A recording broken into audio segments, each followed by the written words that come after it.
শবে বরাতের কোনো আমল আছে কিনা, শবে বরাতের রোজা ও নামাজের নিয়ম কি? সবচেয়ে বহুল জিজ্ঞাসিত প্রশ্ন এখনকার। শবে বরাত আসছে, যেটাকে আসলে হাদিসের ভাষ্যে বলা হয়েছে মধ্য শাবানের রাত, শবে বরাত না, এটার হাদিসের ভাষ্যের নাম কি?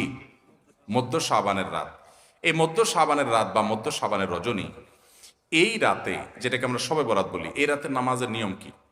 কয় রাকাত পড়তে হবে, কোন রাকাতে কোন সূরা কতবার পড়তে হবে, এটা বহুল জিজ্ঞাসিত একটা প্রশ্ন।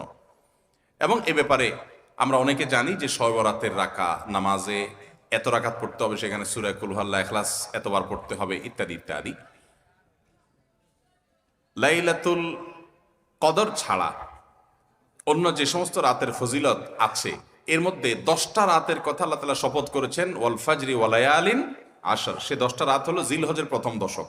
খবরও নেই আমাদের দেশে মানুষের, যে রাতগুলোর শপথ আল্লাহ কোরআনে করছেন, কত ফজিলতপূর্ণ, কিন্তু জিলহজের প্রথম দশকের রাতের কোনো বিশেষ ফজিলতের কথা আমরা কয়জনে জানি?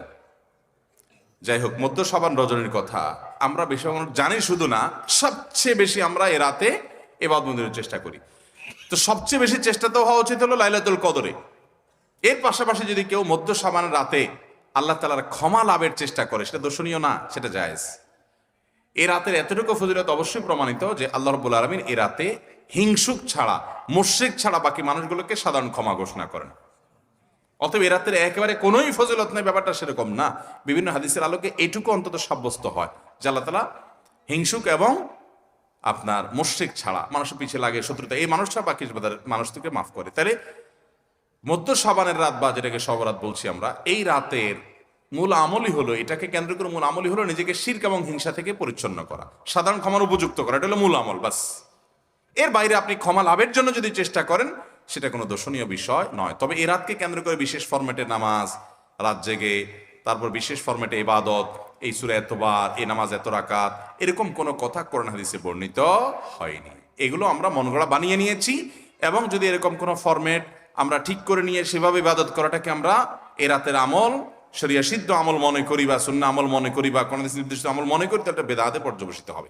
অতএব বাড়াবাড়ি এবং ছাড়াছাড়ি এই দুইটি আমাদেরকে পরিহার করতে হবে। যতটুকু আছে ততটুকু আমরা আমল করব এবং এসে আমল অনুযায়ী আমরা চলার চেষ্টা করব। শবে বরাতে সবচেয়ে বেশি মানুষ মসজিদে কেন ভিড় জমায় বলেন তো? শবে কদর বেশি ফজিলতপূর্ণ না এই রাত? শবে কদর কোনো তুলনা আছে শবে কদরের সাথে কোনোটার? কিন্তু শবে কদরে কি এত মানুষ ইবাদত বন্দেগী করার চেষ্টা করে শবে বরাতে যত করে? কারণ কি? মিষ্টির জন্য বলে, খারাপ বলে